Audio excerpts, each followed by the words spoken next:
تو ٹھیک ہے وہ اپنی زندگی گزاریں اور اللہ اللہ کریں، ذکر فکر میں لگے. تو وہ بعد میں میرے پاس آئے، مجھے کہنے لگے ڈاکٹر نے مجھے یہ کہا. تو میں نے کہا میری بھی ان سے یہی بات ہوئی ہے. تو میں نے کہا ٹھیک ہے، یہ آپ کے پاس اللہ آپ کو لمبی زندگی دے، ہم دعا کرتے ہیں، لیکن یہ بڑا قیمتی وقت ہے. جو بات آپ کو میں بتانے لگا ہوں وہ یہ کہ وہ کسی اور صاحب سے ملے. آپ ان صاحب کو بھی جانتے ہیں جو جن کا میں ذکر کر رہا ہوں، ان کو آپ صرف علماء جانتے ہوں گے، باقی نہیں جانتے. لیکن جس کا میں ذکر کرنے لگا ہوں اس کو آپ سارے جانتے ہیں. وہ بھی ایک عالم دین ہے. انہوں نے کہا کہ آپ فلاں جگہ پہ چلے جائیں، فلاں صاحب دم کرتے ہیں تو اس سے آپ کو آفاقہ ہو جائے گا.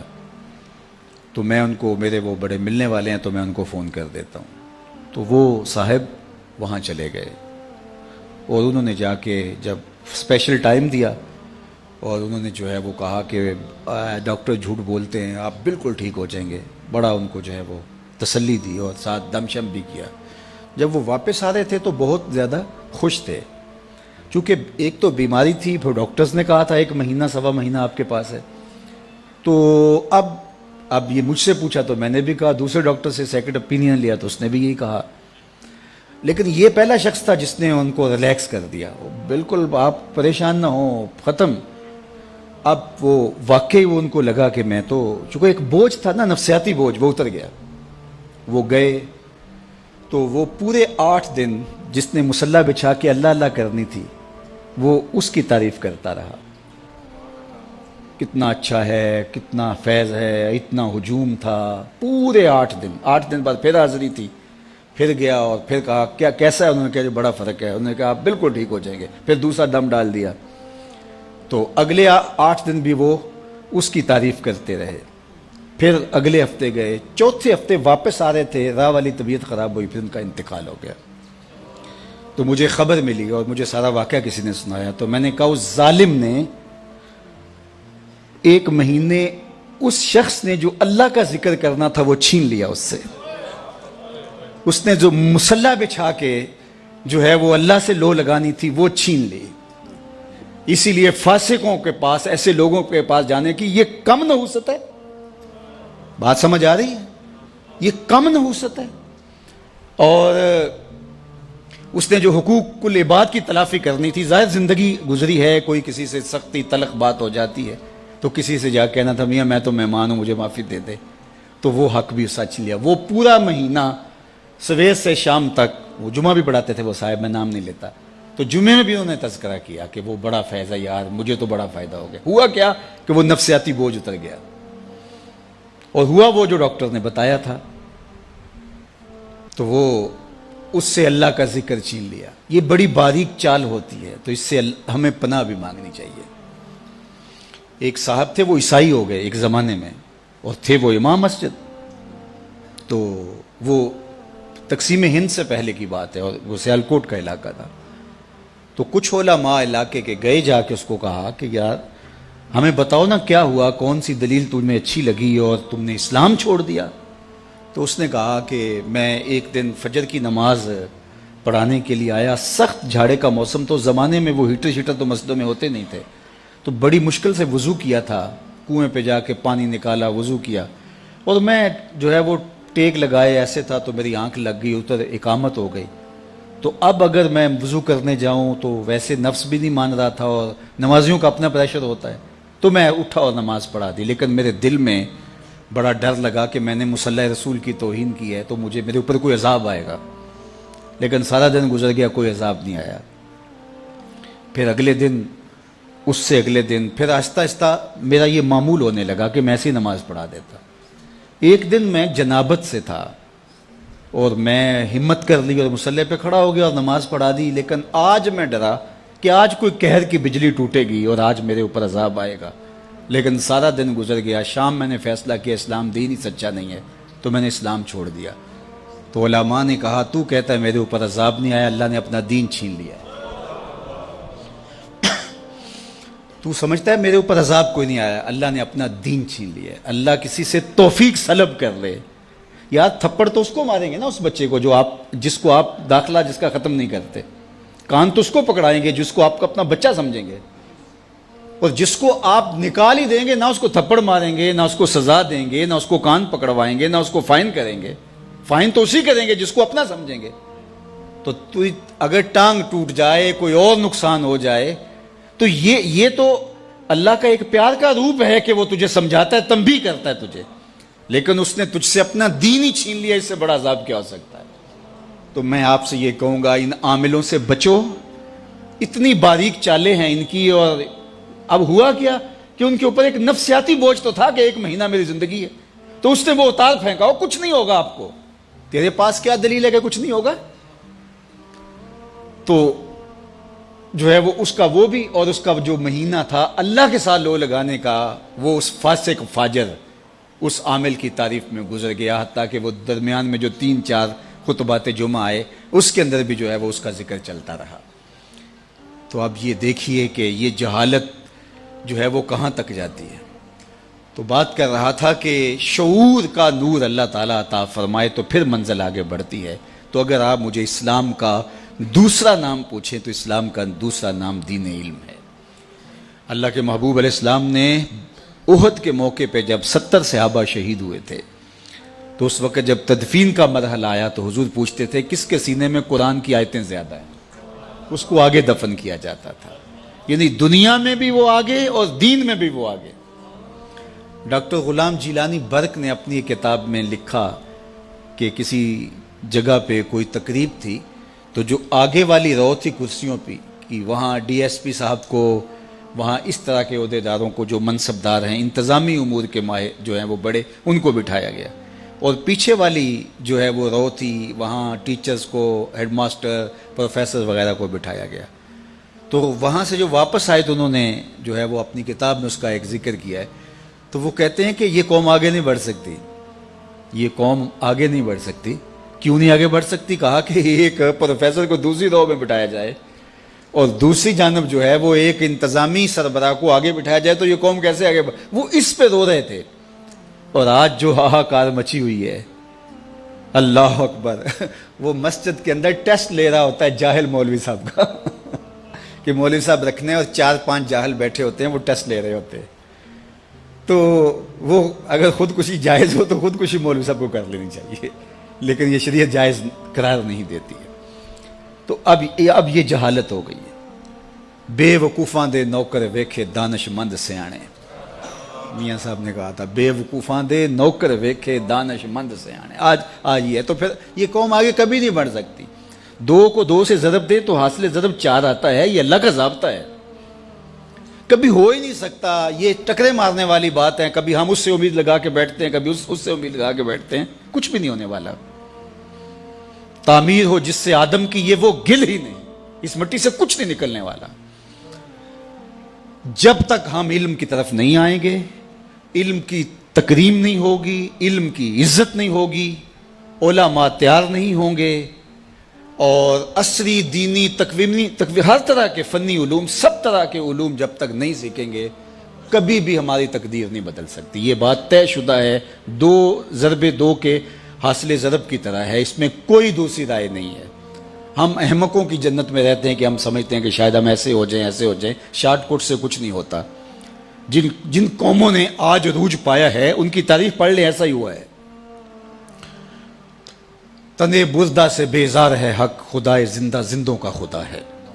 ایسا کبھی نہیں ہوگا کہ ہم ہاتھ پہ ہاتھ دھر کے بیٹھے اور علم کی آماج گاہیں اجڑ جائیں اور جاہلوں کو ہم جو ہیں وہ مناصب کے اوپر بٹھا دیں تو ہم سمجھیں کہ ہم جو ہے وہ ترقی پا جائیں. کبھی بھی نہیں ہو سکتا. اس لیے ہمیں علم کی آماج گاہوں کو آباد کرنا ہوگا. اب جو معاشرے میں پھیلا ہوا ہے، ہم اگر اس کو دیکھیں تو ہم تو مایوس ہو جاتے ہیں کہ ہم کیا کر سکتے ہیں. جب اتنا کچھ پھیلا ہوا ہے تو صرف ہمیں ہمارے حصے کا کام کرنے کا کہا گیا ہے. ہمارے ہاں ذمہ داری بھی وہی ہے اور ہمارا رب ہم سے پوچھے گا بھی اتنا ہی. اس لیے جو میری ذمہ داری ہے میں اس کو نبھاؤں اور جو آپ کی ذمہ داری ہے اس کو نبھائیں. اللہ اکبر. اور وہ ہم نے کرنا ہے. تو انشاءاللہ یہی چراغ جلیں گے تو روشنی ہوں گی. انہی عام آج گاہوں سے نور پھوٹے گا، یہیں سے اجالے پھوٹیں گے. تو اس لیے میں آپ کو کہتا ہوں کہ جہاں بھی چراغ علم روشن ہو وہاں اپنے جگر کا خون ضرور ڈالیں. یہ کام کرنے والوں کے لیے آج کے دور میں دین کا خلوص کی بنیادوں پہ کام کرنے والے اگر آپ ڈھونڈنے نکلیں گے تو آپ کو ملیں گے نہیں، انگلیوں پہ گننے والے لوگ ہوں گے چند۔ لیکن ایسا نہ ہو کہ ان بیچاروں کو بھی کام کے لیے وسائل رکاوٹ بن جائیں۔ تو اللہ نے جس کو جو دیا ہے، صلاحیت ہے، مال ہے، وہ نچھاور کر دیں تاکہ ان کو کم از کم اس باب کے اندر کوئی پریشانی نہ ہو۔ ویسے بھی فرمایا گیا کہ دین کا کام درہم و دینار سے ہوگا قرب قیامت میں۔ اس کا ایک معنی تو یہ ہے کہ لوگ دین کو درہم و دینار کے بدلے میں بیچیں گے، اور دوسرا یہ ہے کہ اگر کوئی کام کرنا بھی چاہے گا تو اس کو وسائل کی بہرحال ضرورت ہوگی۔ وہ زمانہ تھا کہ علماء برگد کے درخت کے نیچے بیٹھ جاتے تو لوگ ان کے پاس آ کے پڑھ کے وہیں سے چلے جاتے۔ مجھے اچھی طرح یاد ہے، میں بالکل بچہ تھا، والد گرامی کے پاس جو لڑکے پڑھتے تھے وہ ہماری بھینسوں کو چارہ ڈال رہے ہوتے اور جو ہے وہ بہت خدمت کرتے ہوتے۔ لیکن آج جو ہے وہ میں تو اپنے طلباء سے کوئی خدمت نہیں لے سکتا۔ اس وقت وہ مسجد میں جا کے سو رہتے اور بیٹھک میں آ کے جو ہے وہ دن کو سبق پڑھ لیتے۔ تو آج کیا ایسا ہو سکتا ہے؟ آج اچھی عمارتیں بنانی پڑیں گی، اچھا ماحول دینا پڑے گا، ایک چھت تلے سب کچھ فراہم کرنا پڑے گا۔ تو پھر تقاضے بدل گئے ہیں۔ جب تقاضے بدل گئے ہیں تو ہمیں بھی جو ہے وہ تھوڑا سا اس میں کام دینا ہوگا، اور اس راستے کے اندر خرچ کیا گیا مال۔ حضرت شیخ احمد مجدد الفسانی علیہ رحمہ فرماتے ہیں، دیگر مدات میں خلوص کے ساتھ لاکھوں روپے خرچ کرنے سے اعانت دین میں ایک دانگ یعنی ایک ٹگا خرچ کرنا زیادہ افضل ہے، کیونکہ اس سے اعانت دین ہوگی، دین کو تقویت ملے گی۔ تو اس لیے میں آپ سے کہوں گا، ہمیں بہت بڑے سرمایہ داروں کی ضرورت نہیں۔ یہ جتنے لوگ یہاں آپ بیٹھے ہوئے ہیں، آپ کو لاکھوں نہیں ہیں، ہزاروں نہیں ہیں، چند سو لوگ ہیں۔ اگر آپ چند سو لوگ یہ سمجھ لیں کہ اللہ نے ہمیں بیٹے دیے، ہمارا ایک بیٹا دارالعلوم میں پڑھ رہا ہے، اگر پڑھ رہا ہے تب بھی اگر نہیں پڑھ رہا تو سمجھیں کہ ایک بیٹا ہمارا اولاد سے، ایک ہمارا بھائی، ایک ہمارا دوست دارالعلوم میں پڑھ رہا ہے اور اس کا خرچہ میرے ذمہ ہے۔ صرف اتنے لوگ جڑ جائیں اور کہیں کہ ہم نے کرنا ہے تو کبھی بھی جو ہے وہ ان کو وسائل کے لیے کچھ نہ کہنا پڑے، اور یہ ہونا چاہیے، اور اس کے لیے اس کے بغیر چارہ کار نہیں ہے۔ باقی ماشاءاللہ انہوں نے کر دکھایا۔ میں تو جاتا ہوں تو بڑے بڑے مزار دیکھ کر کے بعض کا طبیعت ہوتی ہے کہ جو ہے وہ اتنے مزار بنانے کی ضرورت تھی، جامعہ بنایا جاتا، لیکن یہاں مزار دیکھ کے مجھے دکھ اس لیے نہیں ہوا کہ جامعہ اس سے پہلے بن چکا تھا۔ تو لہٰذا ان لوگوں کا حق ہے کہ جو ہے وہ ان کو اعزاز و تکریم دی جائے اور ان کی عزت افزائی کی جائے۔ تو اللہ اس مسجد کو، اس دارالعلوم کو آباد رکھے، اور خالد مرحوم رحمۃ اللہ تعالیٰ علیہ کی قبر کو بقعہ نور بنائے۔ ان کے جو رفقائے کار ہیں، محترم حیدری صاحب ہیں اور دیگر، اللہ تعالیٰ ان کو ان کے مشن پر گامزن رکھے، اور یہ جو سلسلہ نور شروع کیا ہے اللہ تعالیٰ اس کے لیے خزانہ غیب سے وسائل بھی دے، اور اللہ تعالیٰ جل شانہ یہاں خوبصورت تعلیمی نظم کی صورت عملی طور پہ ہمیں نظر بھی آئے۔ اللہ اپنی خاص پناہ امان اور حفاظتوں کا حصار دے۔ وآخر دعوانا ان الحمدللہ۔